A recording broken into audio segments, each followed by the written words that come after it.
Kalau udah mau tapping apa bilang ya, Dang? Udah, kalau apa nanti tinggal diedit gampang. Atau kadang 321. Oh. Oke, gitu. Oke, selamat siang. Assalamualaikum warahmatullahi wabarakatuh. Dokter Wahyu, apa kabar? Waalaikumsalam warahmatullahi wabarakatuh. Insya Allah, alhamdulillah sehat.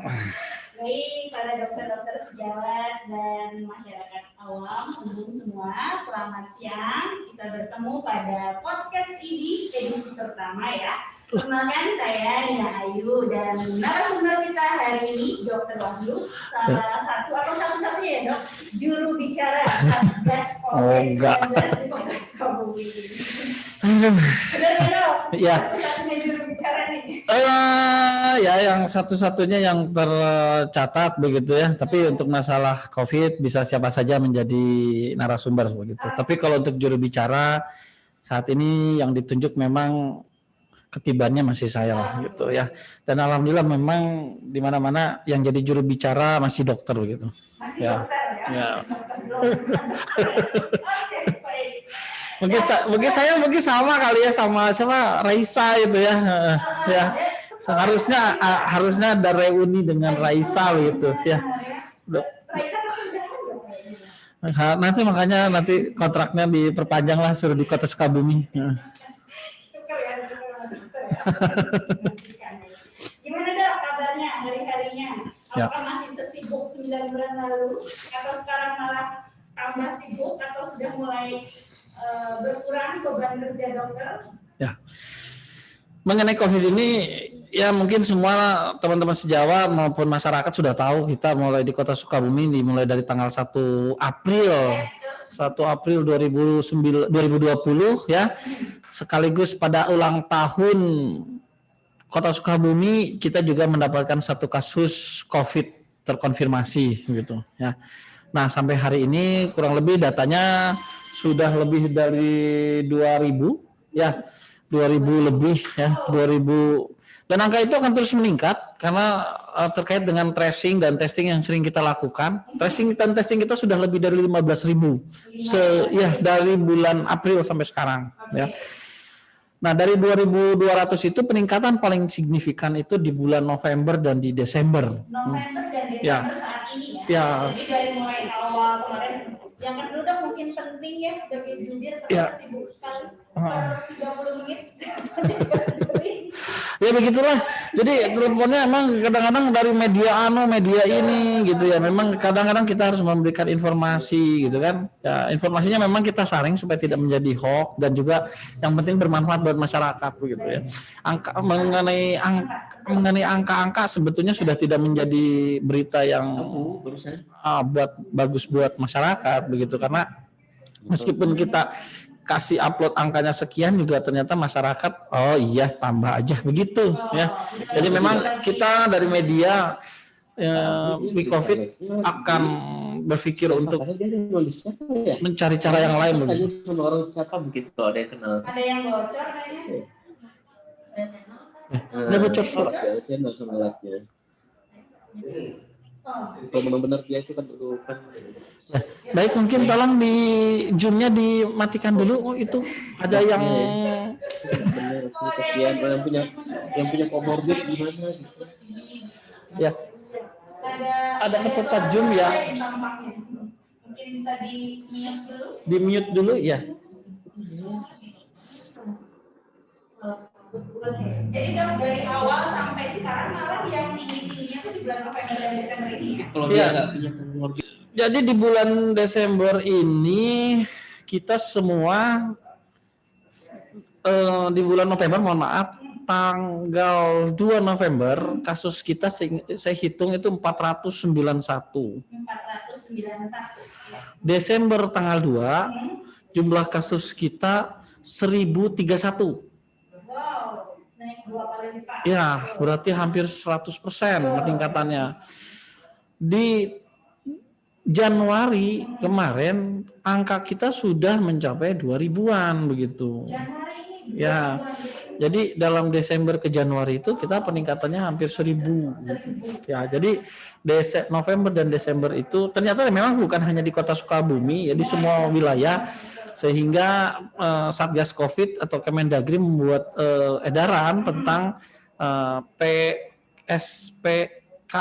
PSKM ya, pembatasan kegiatan sosial bermasyarakat ya. Jadi kayak PSBB sebetulnya sama sajalah, istilahnya macam-macam. PSBB di Jawa Bali ya. Jawa Bali itu Jakarta, Bogor, Depok ya, Bogor Raya, Depok, Bekasi, pokoknya daerah sekitar Jakarta. Terus Bandung Raya, Cimahi, Bandung Barat, Bandung Kabupaten Bandung. Terus di daerah Jawa Tengah, Semarang Raya, Jogja Raya, Solo, pokoknya kota-kota besar. Kota Sukabumi tidak masuk di dalam kategori PSBB, tapi perintah gubernur kita melaksanakan AKB gitu ya, adaptasi kebiasaan baru yang diperketat begitu.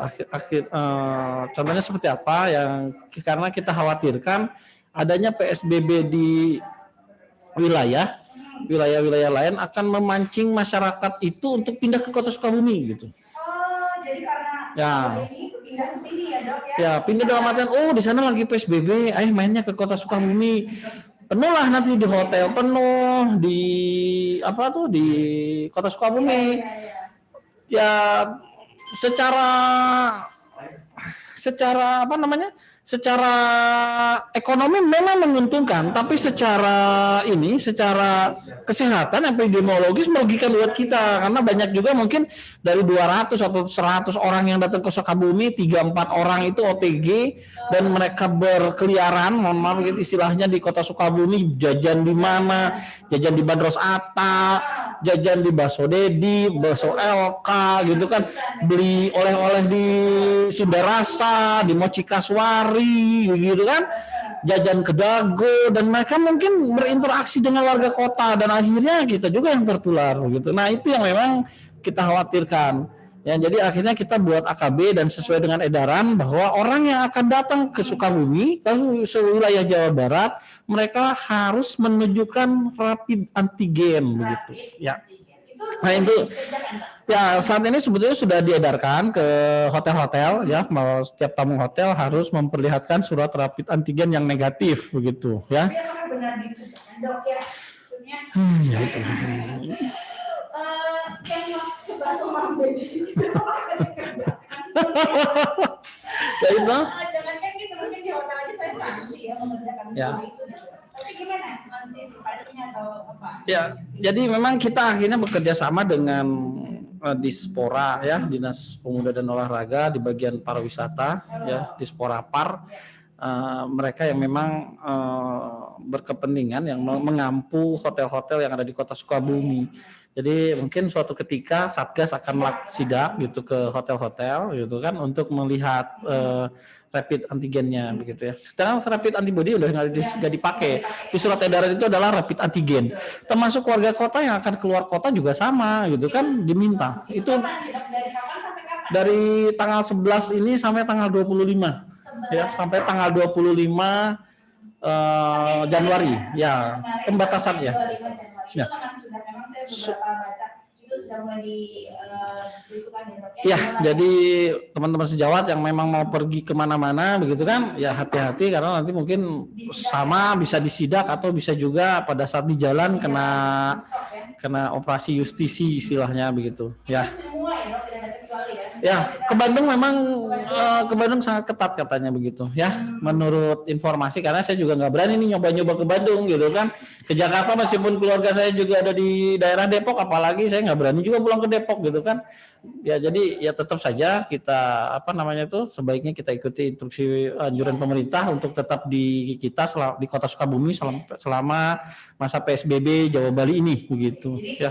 Masyarakat semua dan para sejawat sekalian tanggal 11 lalu sampai tanggal 25 nanti ini sudah mulai ya, termasuk di Kota Sukabumi ya. Yang mau masuk di pintu-pintu masuk itu akan diperiksa, kemungkinan ada sidak.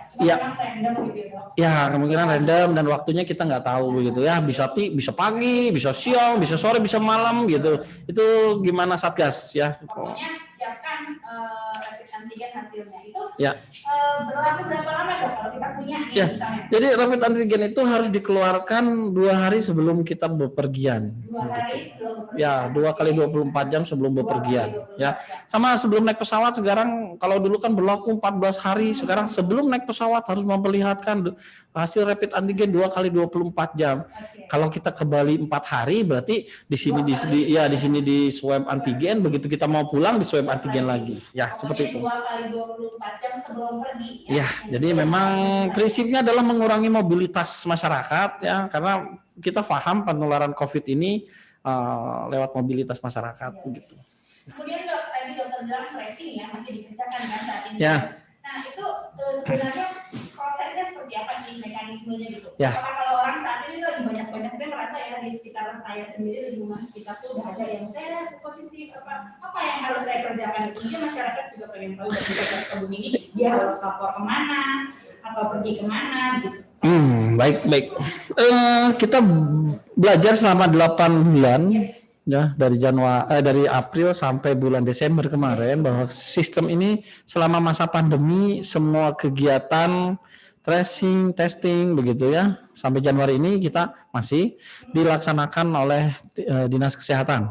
Ya, jadi kita di Dinas Kesehatan terus ya melakukan kegiatan-kegiatan penanggulangan COVID-19 ini ya melibatkan semua unsur ya rumah sakit, puskesmas, tapi memang fokus di Dinas Kesehatan ya, terutama di bidang teman-teman di bidang P2P ya, oleh teman sejawat kita Dr. Lulis, beliau berjibaku selama 8 bulan untuk melakukan pengendalian begitu kan.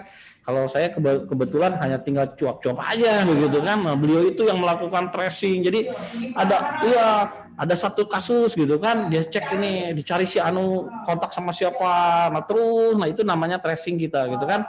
Setelah ketemu dari 1 orang 5 orang dilakukan testing begitu kan di Dinas Kesehatan dijadwalkan. Setelah di testing ketemu lagi misalnya 1 lagi, di tracing lagi begitu terus ya. Yang memang awal-awal teman-teman di P2P itu masih sanggup ya dengan kasus-kasus yang tidak terlalu banyak. Begitu sudah mulai November Desember memang kasusnya meningkat luar biasa ya, memang begitu evaluasi kita bahwa kegiatan ini memang nggak mungkin lagi dilaksanakan oleh satu bidang gitu kan. Masalah isoman, masalah banyak hal gitu kan. Isoman itu salah satu kunci untuk menurunkan penularan sebetulnya ya. Bagaimana pemantauan isoman, bagaimana, karena kan sekarang begitu orang disuruh isolasi mandiri nggak ketahuan gitu kan, dia jalan apa enggak, dia apa enggak gitu kan, judulnya seperti itulah ya. Masalahnya itu yang memang siapa yang melaksanakan isoman itu gitu kan, pemantauannya ya. Karena nggak mungkin juga teman-teman di bidang P2P begitu kan ya, memantau sekian ratus orang ya, akhirnya diserahkan ke bidang yang lain ya. Dan memang akhirnya kita membuat sistem juga ya, akhirnya memang bahwa kasus COVID ini sudah mulai berubah, bahwa ini kasus itu menjadi seperti penyakit yang lain ya. Dinas Kesehatan dia berlaku sebagai bukan tim teknis, dia hanya kebijakan, levelnya adalah dia kebijakan, menentukan arah gitu kan, membuat kajian sehingga membuat strategi gitu kan. Dan untuk kegiatan teknis akan dikembalikan ke layanan teknis, ke UPT ya namanya. Unit pelaksana teknis. Kalau Dinas Kesehatan UPT-nya adalah puskesmas ya, RSUD gitu kan. Semua dikembalikan ke sana ya. Labkesda yang tadinya kita membawa lab itu harus ke Bandung, sekarang Labkesda Kota sudah bisa memeriksa gitu. Jadi kalau kita periksa hari ini besok bisa keluar. Dulu sehari ini diperiksa 3 hari. Mending. Ada teman sejawat kita sebulan gitu kan, ya sampai dia kering gitu ya. Teman sejawat kami ada juga akhirnya sampai ini cerita lucunya ya, dulu itu masa awal-awal ada teman sejawat kita gitu kan, terus beliaunya sih bukan yang positif karena kontak erat. Terus dilakukan swab, dikirim ke Bandung, hasilnya 7 hari nggak keluar, 14 hari nggak keluar, padahal dia udah isolasi tuh. Sampai beliau telepon ke saya, kok saya nggak keluar ya hasilnya? Coba saya cek, enggak ada. Di swab nggak waktu itu? Saya tanya gitu kan, di swab nggak? Di swab, masa saya di swab lagi? Gitu. Ya, coba saya cek, saya sampai ke Bandung tuh. Saya nanya, nih orangnya, nicknya ini kok nggak ada? Dicari di Bandung juga, Bandung kan ribuan ya. Dicari, waduh nggak ketemu katanya gitu kan. Mungkin nanti deh kami kabari gitu kan. Seminggu kemudian baru keluar. Jadi hampir 28 hari, ya bukan seminggu ya. sudah hampir 14 hari, saya bilang ke teman sejawat tuh, sudahlah, sebelum itu kan. Tapi kan waktu itu kalau orang belum ada tanda pernyataan negatif, orang-orang kan serem gitu kan, jadi nggak mau. Iya, terstigma akhirnya. Ya udah tunggu aja lah gitu, udah libur kan lumayan tuh, kerja enggak, gaji iya gitu kan. Saya bilang gitu ya, meskipun mungkin ya orang bosan gitu kan, tapi ya tunggu saja. Begitu saya ingat 28 hari kemudian baru keluar hasilnya, langsung dikirim dari Bandung di WA ke saya. Gitu. Hasilnya negatif. Kan ya bete gitu ya. Coba bayangin nunggunya lama. Nah itu kita ya teman sejawat. Ya itu memang masyarakat juga sama begitu. Ada yang sampai udah 14 hari telepon ke kita, hasil dok kita gimana ini, apa namanya itu udah isolasinya udah lamaan gitu kan. Oh iya begitu ditanyakan ya belum keluar hasilnya gitu kan. Begitu lama-lama 3-4 hari kemudian baru keluar, Bu hasilnya negatif. Selesai itu keluar dia semua dinyatakan sembuh gitu kan. Ya jadi harusnya negatif dia bersyukur juga ya, itu yang bagus ya, maksudnya dia mengikuti protokol, dia tetap diam isoman begitu selesai swab. Banyaknya orang OTG selesai swab terus dia gini, akan saya belum tahu hasilnya, pergilah dia kemana-mana main segala macam gitu kan. Begitu 7 hari kemudian keluar hasilnya positif. Nah itu yang memang akhirnya dia menularkan. Kasus kita itu nggak bisa selesai karena banyak masyarakat yang setelah swab bukannya isolasi begitu kan, ya dia merasa nganggap saya nggak ngerasa apa-apa gitu kan, saya nggak ngerasa apa-apa, saya nggak ngeluh apa-apa gitu kan, saya memang di swab kan pastilah hasilnya negatif kali gitu kan, ternyata positif. Nah itu yang memang membuat kita jadi berubah strategi. Tracing dan testing akan dilaksanakan di puskesmas. Jadi nanti ya data nanti dari puskesmas, diambil tesnya di puskesmas, diserahkan spesimennya dibawa ke Labkesda, nanti diperiksa, besok keluar, nanti setelah itu juga puskesmas menentukan Anda isolasi mandiri, Anda harus melaksanakan karantina mandiri, maksudnya di awal ya isolasi mandiri, atau memang Anda negatif. Resikonya keluarganya ada 3 yang diperiksa, 1 positif, 2 negatif. Terus gimana dok katanya gitu? Ya sudahlah, kadang-kadang kita juga bingung. Ya udah harus 3-3-nya deh karantina gitu kan, isolasi mandiri saja 3-3-nya. Jadi kadang-kadang sekeluarga, kadang-kadang kita nggak tega ya. Ini masa ada ibunya, anaknya yang 2 gitu ya, 1 positif, yang 1 negatif, 2 yang positif. Lah ini yang anak paling kecil masa dipisah gitu kan? Ya. Nah itu akhirnya disatukan. Ada juga cerita lucu, bukan lucu ya, ini memang miris kondisinya. Dia positif, kontak eratnya diperiksa nih, istrinya diperiksa, anaknya 2 diperiksa, ya. Istrinya positif juga. Istrinya positif, oke. Ya, anaknya yang 2, yang tadi itu 1 positif, 1 negatif. Karena berasa dia pikir yang 1 negatif, dia pisahin tuh. Ke rumah neneknya, ke rumah bapaknya, segala macam, ke rumah keluarganya yang lain ya, bukan ke rumah istri yang lain, bukan, dunia ini ya, ke rumah keluarganya yang lain. Akhirnya ininya isolasi mandiri, yang di sininya sakit, ternyata masih berproses, ya. Jadi memang hasil swab itu kalau positif ya pasti positif swab ya kalau PCR. Tapi kalau hasilnya negatif belum tentu juga positif gitu ya. Itu tandanya memang beberapa aspek ya, saya rasa teman-teman sejawat sudah tahu lah gitu ya, apalagi Dokter Kote yang sebagai swabber gitu ya, pokoknya gitu ya. Jadi kalau nilai positif itu lebih tinggi daripada nilai negatif. Ya negatif itu belum tentu negatif sebetulnya, bisa saja positif, cuman ya posisi dia pas diperiksa mungkin nggak sampai ke kurang dalam, karena kalau di dinas kan yang mengambil swab teman-teman ATLM ya, petugas lab gitu ya, tapi ya maksud saya bukan mengurangi arti mereka gitu kan, tapi masalah anatomis itu kan teman kayak beda lah dengan dokter Kote, dokter Orlen atau dokter yang sudah paham tentang THT. Tapi kan nggak mungkin semua pengambilan swab oleh teman-teman THT gitu kan, ya memang harus didelegasikan. Kemarin teman-teman swab itu udah dilatih sama dokter Kote ya. Baik, mungkin cara pengambilan ya. Kalau di Kota Sukabumi sih insya Allah baik gitu ya, karena mereka semua ATLM yang dilatih sudah terlatih begitu ya, sudah dilatih oleh dokter Kote, dokter Olen, dokter Novel ya, Jadi beliau-beliau lah yang melatih teman-teman ATLM di Dinas Kesehatan untuk bagaimana mengambil swab yang baik begitu. Ya. Oke dok, tapi kan ini udah kayak berlarut-larut ya dok, ya kita nggak menyangka ya pandemi ini makin lama gitu, kita pikir cuma beberapa bulan, tapi sekarang udah mau setahun dan ternyata nggak selesai juga gitu. Dokter lihat bagaimana nih situasinya penduduk di masyarakat Sukabumi khususnya gitu. Mereka tuh kayak udah jenuh kah gitu ya? Adakah apa ya dari dinas kesehatan atau dari para kita dari dokter untuk menyikapi ini agar kita ini nggak putus asa lah dengan panjangnya proses pandemi ini, khususnya karakteristik kota Sukabumi ini yang seperti ini dok. Apa kayaknya udah mulai abai semuanya masyarakat kalau di pasar ya udah mulai gimana? Biasa aja gitu ya, ada cuek lah ya. Bagian dari hidup kita di COVID gitu. Gimana dok?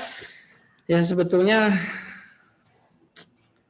begitu kasus ini dimulai di bulan Maret ya di Indonesia atau mulai di Januari itu sudah mulai kasus ini kita ya terutama ke saya udah bilang kayaknya bakalan susah nih ngelawan virus ini gitu kan, karena virus ini apa ya penularannya beda dengan kayak HIV gitu ya, spesifik kalau HIV gitu kan, kalau virus ini kan penularannya lewat mulut gitu kan, ngobrol.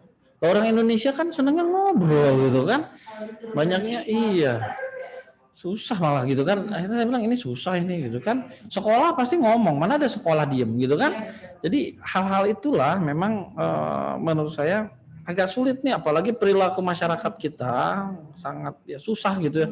Dalam tanda kutip susah diatur juga gitu kan, dikasih pengertian seperti ini yang tidak semua lah bisa mengikuti perintah atau mengikuti aturan dari pemerintah gitu kan. Disuruh pakai masker, disuruh ini nggak mau gitu kan ya. Jadi banyak hal lah di kita, terutama meskipun kita sudah di awal sudah wawar menggunakan mobil keliling-keliling gitu kan. Kemarin waktu awal masih sering dengar ya, sekarang kayaknya udah mulai jarang. Ya sebetulnya ya harusnya masyarakat sudah paham gitu ya. Jadi harus pakai, meskipun kita sudah berkali-kali datang sampai ke pelosok-pelosok gitu menggunakan masker, menggunakan mobil puskesmas, menggunakan mobilnya DP3 APM ya, terus dari Satpol PP lakukan operasi justisi gitu kan ke pasar-pasar untuk penggunaan masker, tapi masih banyak masyarakat ya, baik masyarakat kota maupun kabupaten yang abai menggunakan masker. Dan terus stay at home masih juga susah gitu kan, kadang-kadang tetap karena mereka bekerja ke Jakarta, ada yang Jakarta bekerja ke Bandung. Nah itu memang jadi tantangan buat kita bagaimana mengendalikan kasus COVID ini. Di Kota Sukabumi sendiri memang awal-awal sempat kita bisa kendalikan ya. Di bulan ya Juli Juni itu peningkatannya nggak terlalu tinggi ya, apalagi waktu PSBB itu. Setelah PSBB itu kita langsung masuk zona hijau karena kasus kita tuh seminggu nol. Ya betul. Padahal swab terus gitu kan, swab terus. Wah sampai kita bisa sekolah nih gitu kan. Ya terus itu bulan Agustus September masih agak peningkatannya cuma 2, nggak banyak gitu kan. Begitu September mulai naik tuh, libur panjang. Terus zona hijau, orang pada datang. Ya. Tempat liburan zona hijau. Ya. Saya ingat waktu Idul Adha itu ada gambar di mana tuh di media sosial tentang macetnya di pintu keluar Bocimi. Sampai 5 km sampai ke belakang. Kebayangkan itu orang datang dari jauh karena Kota Sukabumi zona hijau. Setelah itu eksesnya September ya kalau nggak salah Idul Adha ya. Eksesnya kita dapatkan di bulan November, Desember. Dan kita tahu peningkatannya eksponensial, 1 jadi 2 jadi 4 jadi 8. Ya sekarang seperti ini 100%. Nambah 500, nambah 1000, nambah itu. Kalau memang tidak kita antisipasi segera. Ya. Ya memang ini kesadaran masyarakat. Ya, kita sebagai tenaga medis gitu kan, teman-teman sejawat yang bekerja di garda terdepan dalam penanggulangan ini, saya rasa memang sudah bukan kewalahan lagi, dari dulu juga udah lelah lah mereka menggunakan hazmat, APD gitu kan untuk untuk memeriksa pasien gitu kan. Dan pasiennya juga karakteristiknya sekarang kan luar biasa ya. Dulu kan COVID ini demam, Iya, khas. Sekarang macam-macam ya dok. Khas gitu. begitu. Jadi begitu orang bentuknya Langsung mikir itu. begitu ke sini, kebetulan saya juga praktisi, ya saya melihat gejalanya nggak gitu. Oh, oke. Mulai gejalanya orang dengan keluhannya nggak mau makan. Oke, karena nggak kerasa. Nggak kerasa enak. Anosmia. Gejala yang di bulan Oktober ini anosmia yang paling banyak, gitu kan sampai ke sini. Gak mau makan, anosmia. Nah sekarang gak ada demam,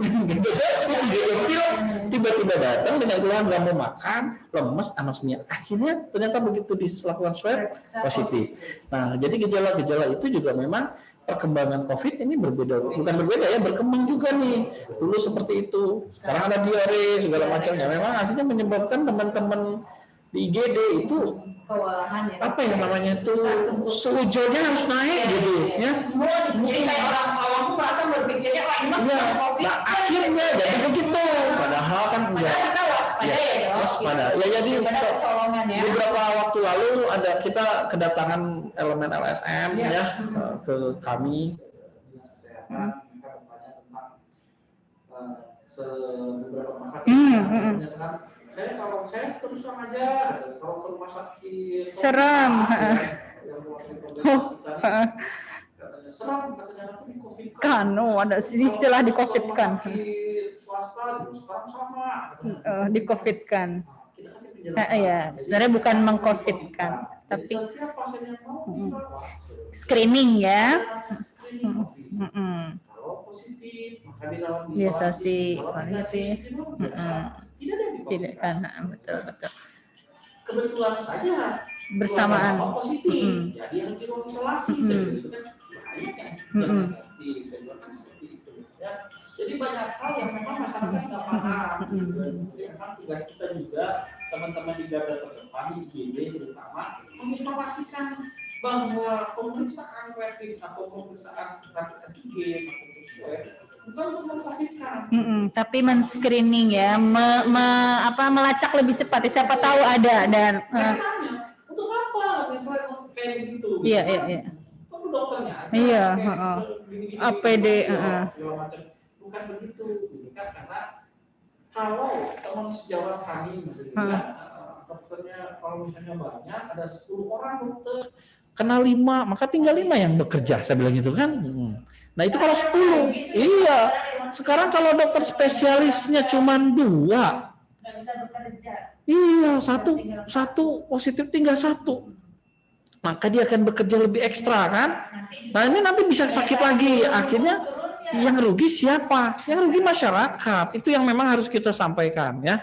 Setelah disampaikan mereka paham gitu ya. Jadi memang tugas kita sebagai dokter meskipun di IGD maupun di mana-mana yang menginformasikan tentang kasus seperti ini. Kenapa? Bukan di COVID kan gitu ya. Hanya kasusnya naik aja. Jadi dok, tadi alurnya pokoknya setiap apapun yang masyarakat curigai punya keluhan segera periksakannya ke puskesmas terdekat dulu ya dok. Iya. Karena di sana sudah jadi tanggung jawab masing-masing UPPD tadi ya, masing-masing Iya. puskesmas untuk nanti akan men-tracing dan Men-testing. Ya. Andai kata masih ringan akan diberi pengobatan di puskesmas saja. Ya, semuanya akan dilakukan pemantauan isolasi mandiri oleh puskesmas begitu ya. Tracing, testing semuanya di puskesmas ya. Sampai kalau memang butuh penanganan lebih lanjut baru dirujuk ke rumah sakit. Betul. Ya saran saya sih kalau sakitnya ringan sedang di rumah sajalah. Kalau berat karena jangan sampai membebani rumah sakit. Banyak yang mau dirawat karena saya nggak mau makan katanya gitu kan. Ya nggak mau makan mah ganti aja menu makanannya. Kenapa nggak mau makan ke rumah sakit? Ya betul begitu. Ya. Baik dok, nih kita udah cukup menelisik ya soal bagaimana keadaan situasi di Sukabumi, kasusnya yang semakin meningkat dan bagaimana penanganan dari dinas kesehatan. Satu isu terakhir nih dok ya sebelum kita tidak berpanjang-panjang di I know. Saya tahu. Satu dok tentang program vaksinasi yang sedang marak dan mau terutama para sejawat dan tenaga kesehatan kan yang akan jadi subjek pertama dari program vaksinasi. Ya. Tapi pro dan kontranya cukup banyak gitu dok. Menurut Ya. dokter nih, gimana soal program vaksinasi ini? Pandemi ini bisa berakhir dengan satu hal, terjadinya kekebalan, atau kalau kita istilah di kedokteran, teman-teman sejauh paham, terbentuknya herd imunitas, gitu kan, kekebalan komunitas. Bagaimana kekebalan imunitas itu terbentuk? Hanya ada dua, begitu kan? Buatan atau alamiah. Kan itu saja teman-teman kita tahunya ya. Kalau alamiah ya kita ngerasain sakit dulu lah, gitu kan? Maka akan terbentuk kekebalan. Tapi kalau buatan ya cuma dua kan? Vaksinasi atau mendapatkan serum kan secara langsung seperti itu. Nah, salah satu ikhtiar kita memang adalah vaksinasi agar terbentuk kekebalan imunitas begitu. Nah, yang jadi permasalahan yang memang menjadi polemik adalah ini vaksinnya gimana gitu kan? Aman apa enggak? Halal ya, jadi aman atau tidak? Halal atau tidak? Efektif atau tidak? Begitu kan? Ya, jadi itulah selalu menjadi pertanyaan baik masyarakat maupun kita juga ini teman sejawat ya. Udah begitu vaksinnya macam-macam ya. Ada buatan Cina, buatan Jerman, buatan India, buatan mana lagi itu ya, Novavax tuh buatan Amerika ya. Jadi macam-macam. Jadi pemikiran kita buatan bagusan buatan Jerman gitu kan. Buatan Cina karena kalau Cina begini. Ya, jadi kayak begitu sebetulnya semua vaksin saya rasa melalui tahap uji yang sama. Uji klinis tahap 1, tahap 2, tahap 3 begitu kan. Dan semua juga dinilai efikasinya gitu kan. Nah, kita sudah dapatkan begitu kan untuk vaksin yang diberikan kepada kita, misalnya saat ini yang ada di kota lagi, mohon maaf, di Indonesia itu baru Sinovac. Yang sudah sampai dok? Ya, Sinovac. Rencana pembelian ada ya, pemesanan sudah. Sebetulnya dari Kementerian Kesehatan itu sudah selain Sinovac, karena Sinovac juga terbatas, gitu kan? Sinovac, Novavax, Pfizer, terus AstraZeneca itu yang masih bisa kita akses, gitu kan? Pfizer kita sudah dapat alokasi untuk mendapatkan vaksin, tapi kita dapatnya nggak tahu kapan. Untuk AstraZeneca juga kita dapat berapa juta dosis, gitu kan? Karena kalau dihitung-hitung kita akan mendapatkan vaksinasi itu 160 juta. Bayangkan Indonesia di 160 juta orang akan divaksinasi. Berapa banyak dosis yang akan kita beli kan begitu? Akhirnya Sinovac juga nggak mampu untuk memenuhi itu, gitu kan? Jadi Sinovac, cuman karena Sinovac itu diizinkan untuk melakukan uji klinis di kita di Indonesia, maka kita mendapatkan privilege untuk mendapatkan terlebih dahulu, gitu kan? Ya, betul, salah satu tempat percontohan penelitian di uji klinis tahap 3, gitu kan? Dan hasil uji klinis tahap 3 sudah disampaikan kepada teman-teman semua nih, udah tahu efikasinya, segala macam, keamanannya, gitu kan? Dan hari ini Presiden Jokowi, mohon maaf nih jadi belum move on. Presiden Jokowi kan masih habis disuntik ya tadi ya, habis disuntik, dan hari ini ya semua tanggal 13 pejabat-pejabat, tokoh masyarakat akan disuntik. Di Kota Sukabumi juga sama, nanti kita akan melakukan hal yang sama ya. Kalau vaksinnya sudah datang, mungkin kepala daerah ya, beberapa pimpinan kepala daerah gitu kan. Ketua organisasi profesi ya, ketua IDI ya, terus PPNI itu akan divaksin ya Pak. Saya sudah mendaftarkan diri tapi saya ditolak ya. Kenapa ditolak? Karena saya termasuk kriteria eksklusi ya. Saya di situnya ada bahwa bagi orang ini yang sudah pernah gitu kan, komorbid segala macam ya, usia saya masih muda, komorbid saya nggak punya ya, berarti ya gitu ya. Jadi kalau saya diceritain sama orang, saya cerita tentang COVID, saya sudah ngalamin dan saya sudah tahu gitu kan ya, dan saya sebagai penyintas begitu ya. Jadi kalau sakit nggak enak gitu ya, lemesnya nggak enak sebetulnya ya, yang namanya sakit nggak enak, lemesnya nggak enak. Ya kebetulan kalau saya nggak stres. Satu hari itu saya disebut dipositifkan ya, setelah swab dibilang dok jangan pulang positif. Saya ingat kata-katanya itu ya, teman sejawat saya Dokter Lulis bilang ini, Kang pulang, Akang positif. Wah saya lagi di mobil. Tapi bentar ya, saya mau mimpin rapat dulu sama teman sejawat juga di sekretariat waktu itu, saya ingat ya. Bukan berarti saya menafikan bahwa saya tahu saya beresiko, maka saya langsung membuat proteksi. Saya pakai masker, saya bilang segala macam, rapatnya harus berjarak 2 meter saya begitu kan. Dan saya nggak mau lama-lama, hanya rapat kurang dari setengah jam, setelah itu selesai, saya begitu kan. Dan setelah itu saya pulang, saya isoman. Cuman ya saya bilang saya nggak stres. Saya yang jelas yang awal-awal sih enggak, ya udah saya nonton TV, nonton sinetron, saya nonton Good Dokter, ya kan? Mungkin Tuhan menyuruh saya untuk istirahat. Itu aja. Prinsipnya begitu, ya saya istirahat, makan gak enak, makan apa saja yang ada, begitu kan? Ternyata ya kalau saya di rumah kan saya bisa mesen mie ayam, mesen mie bakso, lotek, apa aja yang saya mau, ya kan? Iya, kalau dirawat. Jadi akhirnya kurang dari 9 hari saya sudah negatif. Jadi akhirnya sebelum 9 hari sudah harus kerja lagi begitu ya. Ya, mungkin nanti ada sharingnya ya lah di sini, diundang salah satu teman sejawat yang betul. Ada juga, saya tahu ada teman sejawat kita yang usianya sudah lanjut ya. Nah, mungkin itu perlu diundang di kegiatan ini sebagai untuk memberikan motivasi ya kepada yang lain.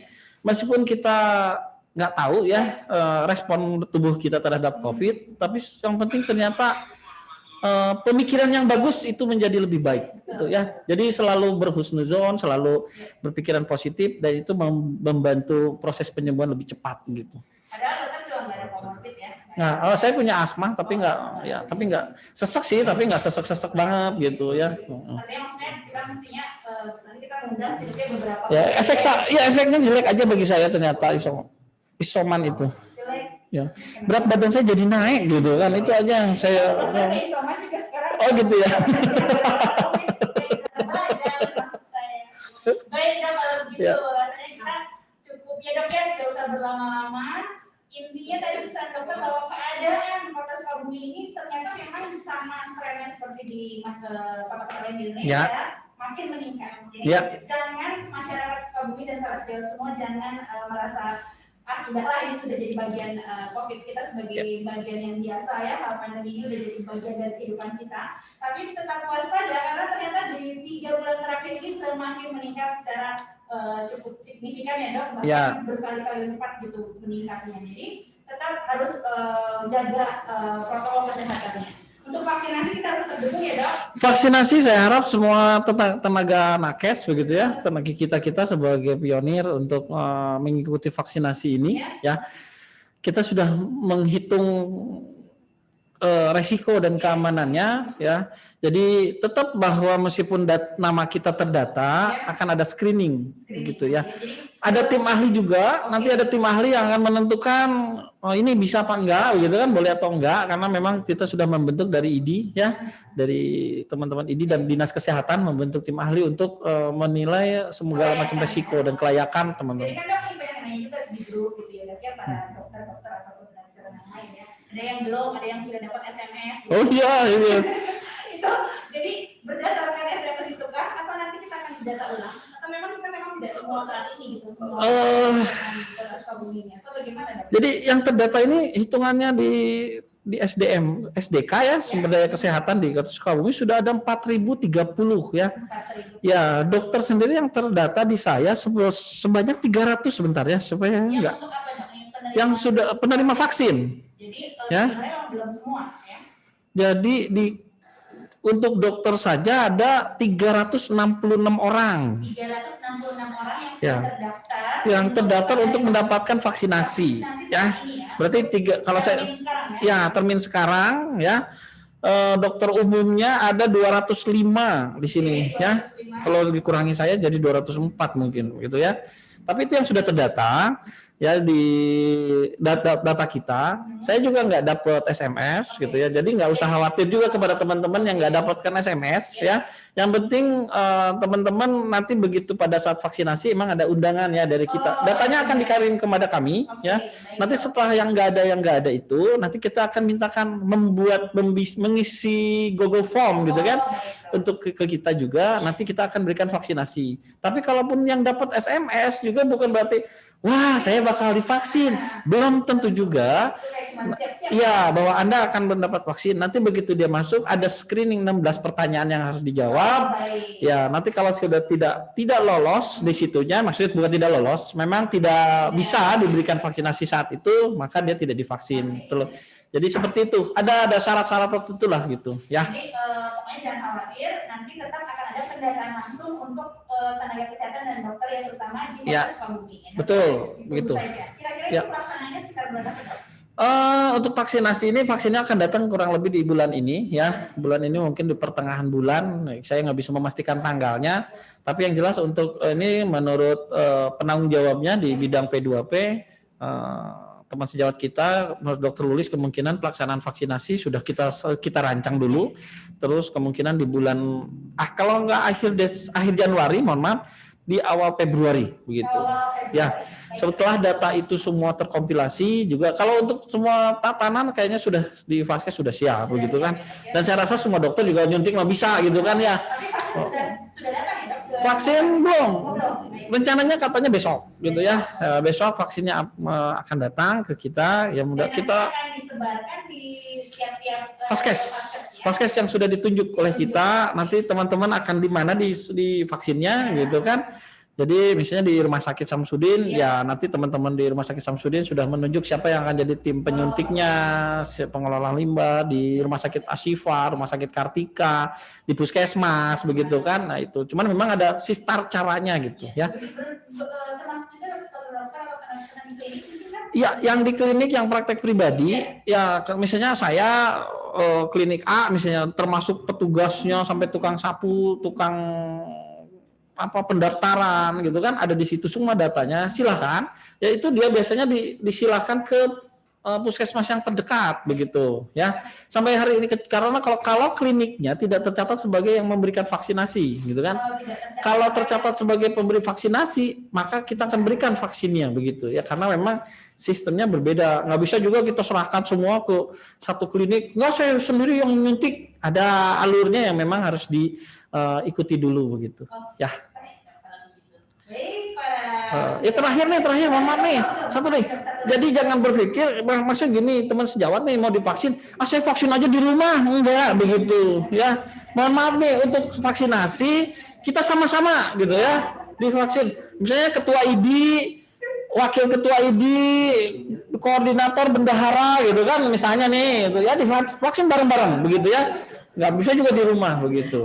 Ya, saya bisa nyuntik, saya dokter kok, saya nyuntik sendiri. Mohon maaf, kita suntik sama-sama gitu kan di tempat Vaskes yang sudah kita tunjuk begitu. Ya. Ya, program. Jadi kita akan kerjakan bersama-sama dan Ya. jangan khawatir nanti akan diundang ya, dipanggil, Ya. diundang, didatang. Ya, betul. Ada tambahan lain sebelum kita selesaikan hari acara podcast ini pertama kita? Ya, satu aja ya, bahwa kita sudah harus mulai terbiasa Ya. dengan pandemi ini ya, dengan bukan pandemi ya, dengan COVID ini. Dulu kita tidak pernah terbiasa dengan orang yang di tempat-tempat umum bawa termometer begitu kan. Sekarang kita sudah terbiasa, setiap masuk kemana disuhu dulu. Nah, itu udah mulai terbiasa kita kan. Nah, terus kedua, dulu kita nggak biasa pakai masker kalau periksa pasien. Sekarang sudah mulai terbiasa menggunakan masker. Dulu banyak hal yang memang berubah di kehidupan ini. Dulu kalau nongkrong begitu teman enaknya gitu kan, sekarang sudah mulai dipikirkan ya. Jadi itulah yang kita sebut sebagai adaptasi kebiasaan baru ya. Kita sudah harus mulai terbiasa dengan hal-hal yang seperti itu gitu kan. Jangan terlalu khawatir, jangan terlalu takut gitu kan. Yang jelas kita tahu bagaimana kita memproteksi diri kita gitu kan. Dan kita sebagai tenaga kesehatan ya, termasuk dokter ya, juga jangan menjadi agen yang menakut-nakuti gitu kan kepada masyarakat gitu kan. Sudah sih di berita hoak di media sosialnya banyak, ditambahilah oleh kita begitu kan. Ya, kita sebagai dokter lebih dipercaya oleh masyarakat sebagai pemberi informasi yang benar tentang COVID ini begitu ya.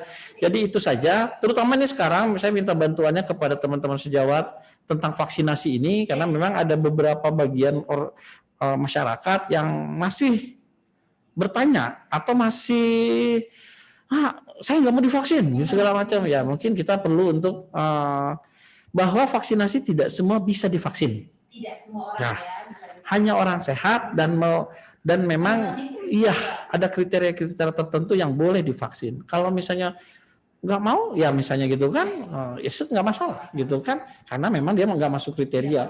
Saya usianya udah 80 tahun, memang kalau misalnya ada masalah-masalah yang lain itu mungkin enggak gitu ya. Tapi jangan jadi kita nggak usah divaksin karena nah itu saya rasa mohon maaf kita sebagai tenaga kesehatan ikuti program pemerintah ya, adalah kita untuk masyarakat, karena kita pemerintah juga bukan memikirkan masyarakat itu tidak asal-asalan gitu ya, pasti dipikirkan baik dan buruknya begitu ya. Itu saja Ada program itu artinya terus menyeluruh untuk ya, kajiannya juga pasti bukan kajian yang oleh orang biasa begitu ya. Ya betul Ya, baik, ya. kalau begitu ya dok ya, kita percayakan, kita dukung program vaksinasi ini adalah Ya. agar ya kita setidaknya ini ikhtiar bagi Ya. kita bersama untuk segera terbebas dari Amin. pandemi COVID-19. Ya. Baik dok, terima kasih atas kehadirannya. Iya, sama-sama, terima kasih udah diundang. Iya, ini adalah media podcast ini kita pertama dan secara terhormat sekali pertama kali edisi kita ini Iya, aduh. oleh Satgas COVID-19 Kota Sukabumi. Kalau nggak datang dimarahin dokter Kota. Maaf dokter Kota, aduh mohon maaf nih. Kan dimarahin sama Bapak Ketua. Baik Mas Gawat dan masyarakat semua, podcast ini kita ini akan mungkin continue ya, berlangsung Bagus, ya. rutin 1 bulan atau 1 bulan 2 kali dalam 1 bulan. Berbagai isu-isu baik kesehatan maupun non kesehatan akan kita bicarakan di sini agar jadi media ya diskusi untuk Teman sejawat. teman sejawat dan juga masyarakat awam tentunya untuk mendekatkan profesi kita sebagai dokter ini kepada masyarakat, menyampaikan semua informasi yang perlu diketahui oleh masyarakat umum serta tenaga kesehatan dan para teman sejawat lainnya. Kita ketemu lagi di podcast ini edisi kedua tentunya dengan tema-tema yang menarik masih seputar COVID dulu dok untuk beberapa bulan ke depan ini agar semua informasi COVID ini bisa kita dapatkan bukan hoax. Ya. Terima kasih. Bagus. Ya, sama-sama. Assalamualaikum warahmatullahi wabarakatuh. Waalaikumsalam warahmatullahi wabarakatuh.